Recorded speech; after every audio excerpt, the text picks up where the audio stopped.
Dito guys, marami din dito guys, mga gulay guys.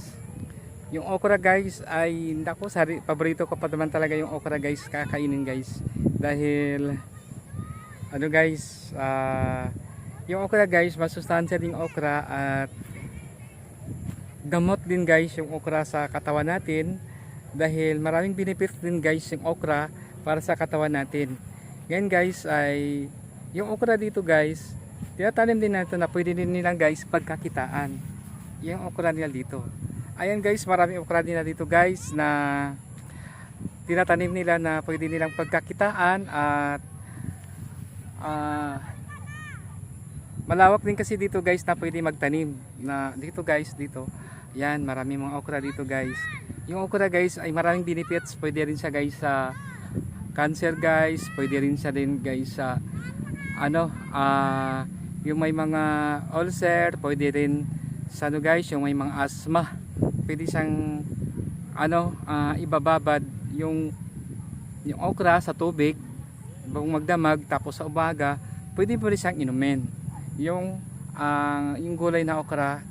Yun guys, hiwa-hiwain mo yun para magkaroon siya din guys ng yung para siyang malapot na tubig niya, kasi yun talaga guys yung gamot niya nang galing yung katas ng okra. Kaya nga yung okra guys masarap din, pwede rin siyang palang prituhin yung okra, kaya masarap din yung gulay na okra guys na uulanin at pwede mo rin inumin, ibabad sa tubig. Maraming benepisyo pag guys yung gulay na okra. Napakasarap ang okra guys, panghalo din ng pakbet. Pwede mo rin ilaga yung okra. Ilaga mo siya, sasaw mo lang ng may soy sauce at kalamansi. Ay guys, napakasarap talaga ikain guys ng guys, okra na nilagang okra na isasaw mo lang sa soy sauce tapos kalamansi. Napakasarap dahil ang sarap talaga ikain guys pag yan talaga ang ulam mo yung mga gulay. Ako guys, mahilig talaga ako sa gulay. Vegetarian talaga ako.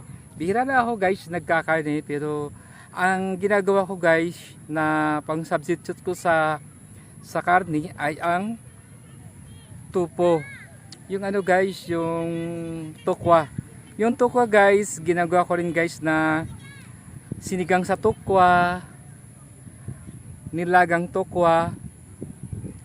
Yun guys, ang sarap palang isigang ang guys, yung tokwa, tapos mo siya, ilaga. Yung nilagang tupo, yung hiwa niya guys medyo malaki din. Tapos pwede rin siya guys, chap-chapin mo yun guys, yung tokwa guys ng maliliit, yung cubes siya. Tapos maghiwa ka ng kamatis, sibuyas, bawang. Tapos maglagay ka muna ng mantika, painitin, lagyan ng sibuyas, bawang. Tapos magkalat ka ng kamatis. Yan ang susunod mo. Mo na guys, halo-haloin mo na yung kamatis doon sa kawali guys. Tapos isusunod mo rin guys yung tokwa.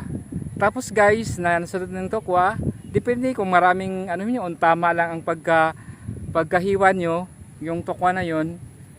Pagkasunod, isusunod mo na rin guys yung ang ginawa kasi namin, yung binatil na itlog, titimplahan mo na namin yung itlog para magkalasa yung tokwa. Tapos yung kamatis, tapos na timplahan mo na yun, lagyan mo rin siya ng seasoning. Tapos saka na yung panghuli guys, yung itlog. Tapos haluin mo siya. Pag nahalo mo na yon, hanggat medyo matoy-toyo na siya, luto na yon. Tapos pwede mo siya hangunin. Ang sarap.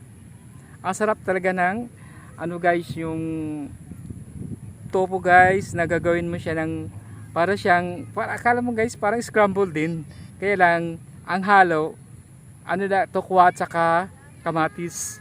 Tapos para magdikit, gagawin mo siya ng egg, yung itlog na binatil.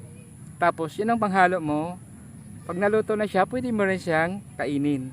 Napakasarap talaga ang ano guys, yung mga gulay, yung pag vegetarian ka, mas masustansya yung gulay guys dahil anti-aging yun guys, yung kamatis. At saka yung tokwa din guys, maganda rin yun sa katawan. Kaya yan ang naano ko, lagi naming inuulam, yung tokwa.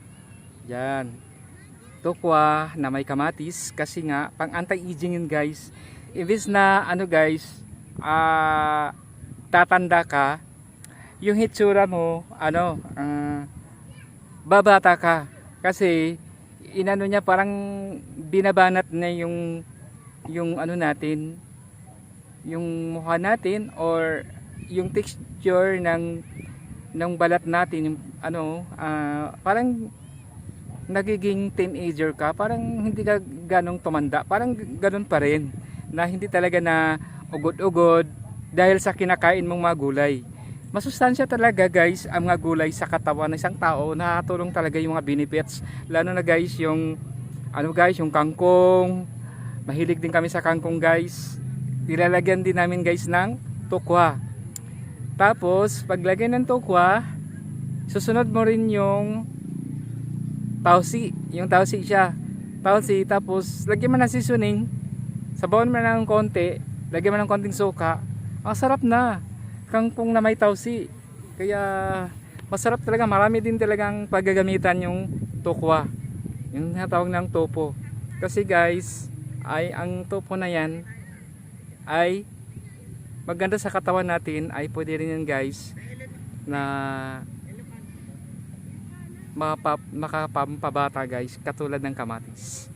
Ang kamatis guys ay maganda talaga guys, ay nagbibigay talaga yan ng ano, kaganda ng balat natin na hindi tayo agad tumanda. Nagkakaroon siya guys ng anti-aging dahil meron siyang collagen. May collagen guys yung kamatis, kaya mas maganda talaga guys na ang ulam mo or sariwa ng kamatis. Pwede ka naman magsalad ng kamatis guys, at pwede mo siyang kainin yung kamatis na yan, kasi ano din siya guys, maganda rin din siya sa puso, hindi lang na pang anti-aging, maganda rin din siya sa puso. Sa puso natin ay ano guys, para hindi ka magkasakit sa puso, para maging healthy yung puso natin guys, sa kamatis. Maraming benefits guys ang kamatis, at maraming sariwang gulay na maganda na mga green leaves guys, yung mga green na mga dahon guys, ay maraming benepisyo sa katawan natin, na para lalo tayong lumakas, na hindi tayo tatanda guys, na hindi tayo magmukhang 60, ay pabatayan natin yung mukha natin sa pamagitan ng kinakain natin ng mga sariwang gulay at kamatis. Pwede naman guys yung mga karne, pero bihira lang guys na hindi lagi tayo na magkakarne, kasi nga hindi rin maganda sa katawan ang puro karne, dahil nga guys sa mga sibo. Kaya marami na guys na pampaiksi talagang buhay guys yung mga lamang hayop, sa totoo lang. Kaya yun lang guys, minsan-minsan lang, wala namang masamang kumain ng karne, basta paminsan-minsan lang, or yung laman, para hindi nakakasama sa katawan natin. Thank you so much guys for watching my YouTube channel, John La Italian.